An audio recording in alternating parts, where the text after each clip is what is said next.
آج افسوس سے کہنا پڑتا ہے، پڑوس ملک میں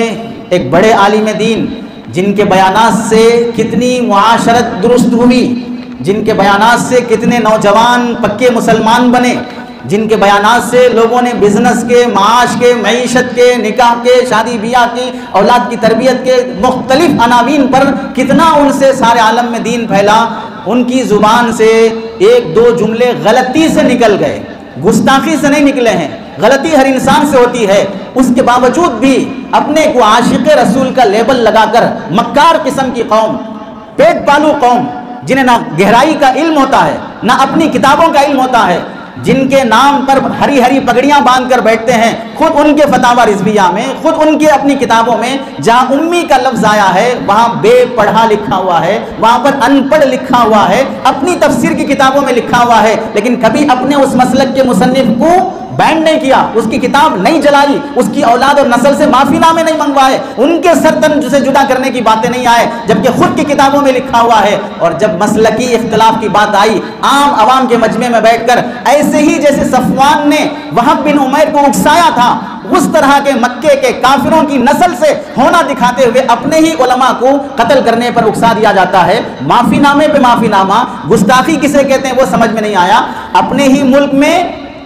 ہی ملک میں قادیانی بسا ہوا ہے جو سب سے بڑا گستاخ ہے رسول اللہ کا، جو خود کو رسول ہونے کا دعویٰ کرتا ہے، اس کے خلاف تو کبھی زبان نہیں کھل سکی۔ اپنے ہی ملک میں مرزا بیٹھا ہوا ہے جو صحابہ کی شان میں کوتاہی اور بے ادبی کرتا ہے۔ اپنے ہی ملک میں گوہر بیٹھا ہوا ہے جو خدا ہونے کا دعویٰ کر بیٹھا ہے، لیکن ان کے خلاف کبھی زبان نہیں کھلتی ہے۔ لیکن مسلکی اختلاف کی بات آ گئی تو سر تن سے جدا کر دو، عوام کے مجمع میں بیٹھ کر دعوت دینا، اور کوئی نہیں ہے جو عاشق رسول جو سر لے کے آئے، خبیث اور غلیظ فطرت کے کہیں گے نوجوانوں کو اکساتے ہیں اپنے ہی علماء کو قتل کرنے کی خاطر۔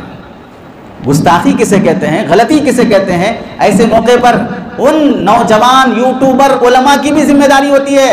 غلطی گستاخی کا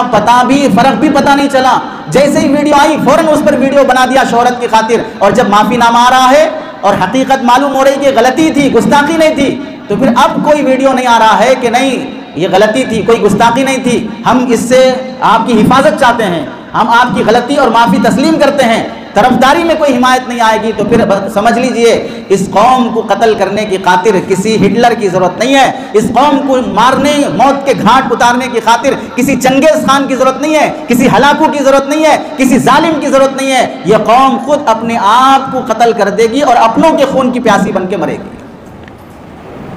کون سے موضوع کو اچھالنا چاہیے، کس کو نہیں اچھالنا چاہیے؟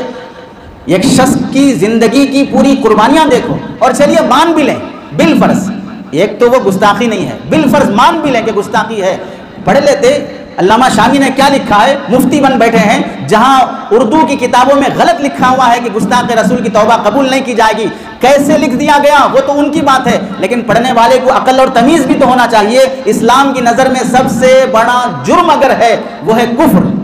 کفر کے بعد اگر کوئی بڑا جرم ہے تو اسلام میں آنے کے بعد مرتد ہو جانا، پھر کافر بن جانا۔ کیا اسلام میں یہ پیغام نہیں ہے؟ مرتد کو بھی 3 دن کی مہلت دی جائے گی، واپس اسلام میں آنے کی خاطر فوراً قتل نہیں کیا جائے گا، اور قتل بھی کیا جائے گا تو قاضی شہر، حاکم شہر قتل کرے گا، عوام کو اکسایا نہیں جائے گا، چونکہ مارنے دھاڑنے کے کام ہاتھ میں لینے کی اجازت عوام کو نہیں ہے، حکمرانوں کو ہوتی ہے۔ تو پھر اتنی تمیز نہیں ہے قوانین اسلام کے سلسلے میں، جلسے میں بیٹھ کر اکساتے ہیں پبلک کو کسی عالم کو قتل کرنے کی خاطر۔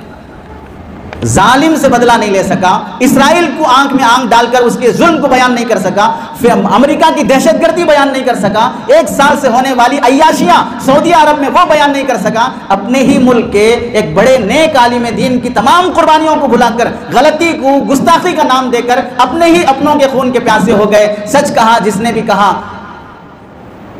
ہمیں تو اپنوں نے لوٹا، غیروں میں کہاں دم تھا، میری کشتی وہاں ڈوبی جہاں پانی کم تھا۔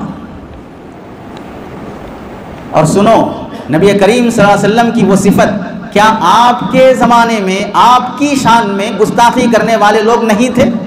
اشعار بول بول کر صحابہ کی بیویوں کے پردے کی باتیں اچھالنے والے لوگ نہیں تھے؟ آپ علیہ السلام نے کیا انہیں معاف نہیں فرمایا جنہوں نے گستاخی کی ہے؟ اس موقع پر ہمیں سمجھنا چاہیے اپنوں کی حفاظت، اعتدال والی راہ، میانہ پسندی، اور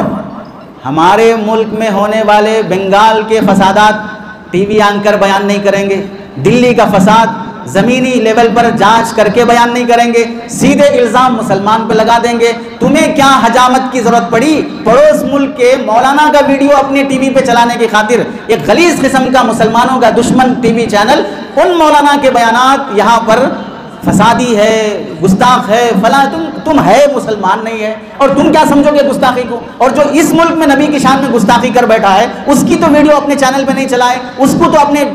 ویڈیو پہ اور اپنے چینل پہ نہیں لائے، پڑوس ملک کے مولانا کی خبریں چلانے چلے ہو۔ سوائے شہرت کے، سوائے فتنہ مچانے کے کوئی اور مقصد ایسے عیاشوں کا نہیں ہوتا ہے۔